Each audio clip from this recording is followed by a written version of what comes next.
Você sabe, do meu ponto de vista, eu já expliquei isso aqui antes. 99,99% das pessoas que têm azia, elas não têm excesso de ácido gástrico, de ácido clorídrico, elas têm falta. E por ter falta, a válvula pilórica não abre.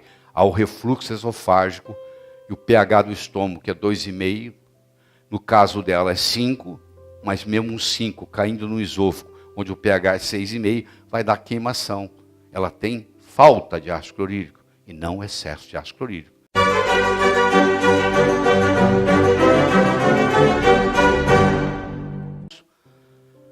Aqui mostra a barreira, as barreiras. Você tem uma barreira imunológica, que nós estamos discutindo, e você tem uma barreira não imunológica. Você tem enzimas digestivos, que não deixa a bactéria do intestino subir para o pulmão, morre no estômago.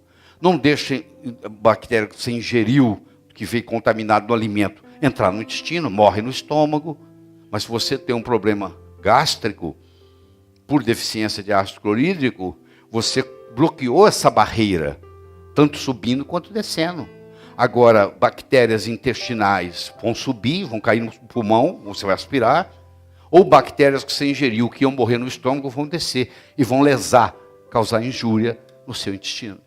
Então, quando a pessoa perde a barreira, e agora ele vai no médico, o médico passa para ele um omeprazol da vida, esse omeprazol vai acabar mais ainda com essa barreira, e você vê as consequências que vão trazer esse remédio, esse veneno.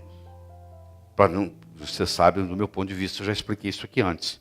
99,99% das pessoas que têm azia, elas não têm excesso de ácido gástrico, de ácido clorídrico, elas têm falta.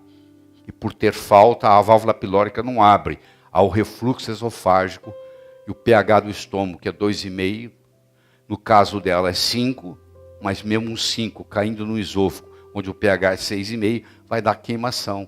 Ela tem falta de ácido clorídrico e não excesso de ácido clorídrico. Ela já tem um problema. E você dá um inibidor de bomba de próton, no caso o omeprazol, isso aí causa o quê? Isso causa um aumento no problema. Anestesia o esôfago, a sintomatologia melhora e a doença continua, cada vez pior. Então nós podemos ficar horas aqui discutindo tudo isso, tá? Mas com as produções das imunoglobulinas. O nosso trato digestório produz uma imunoglobulina secretória chamada IgA, que vai cair também com glúten. Mas ela protege, é uma das ações de proteção que vai sofrer deficiência. Então, eu tenho a imunologia da mucosa, que nós estamos trazendo para você. Nós temos o processo da dieta, que vai desencadear que tipo de imunologia. E nós temos o processo da microbiota, que vai entrar na jogada. Então, esse trio aqui, ó, a microbiota, a dieta e a imunologia da mucosa, que pode depender até de um polimorfismo genético, é você ter o gene HLA, DQ2, DQ8, isso vai determinar se você é uma pessoa sadia ou se você é uma pessoa doente. Se você tem uma predisposição genética, se você tem um polimorfismo genético para a doença, claro que essa situação da microbiota e da dieta agora vão ter importância muito mais relevante, porque é o único jeito de você minimizar a expressão gênica. É através da microbiota e através da dieta. Tá? Para você curar ou não deixar deteriorar a imunologia da sua mucosa. Então essa microbiota, claro, ela depende de bactérias, vírus, fungos, parasitas, a proporção deles e etc. e tal, que nós vamos discutir depois. Na Veja dessa semana, você que já leu, vai ler hoje ou amanhã, na Veja dessa semana, isso aqui está chegando no leigo. O médico ainda não aprendeu e o leigo já está sabendo. Vocês já escutaram isso de mim antes, lá no começo do ano. Nós falamos sobre firmicutes e bacteroidetes. E a proporção, quanto mais firmicutes você tiver em comparação aos bacteroidetes, mais propensão você tem à obesidade.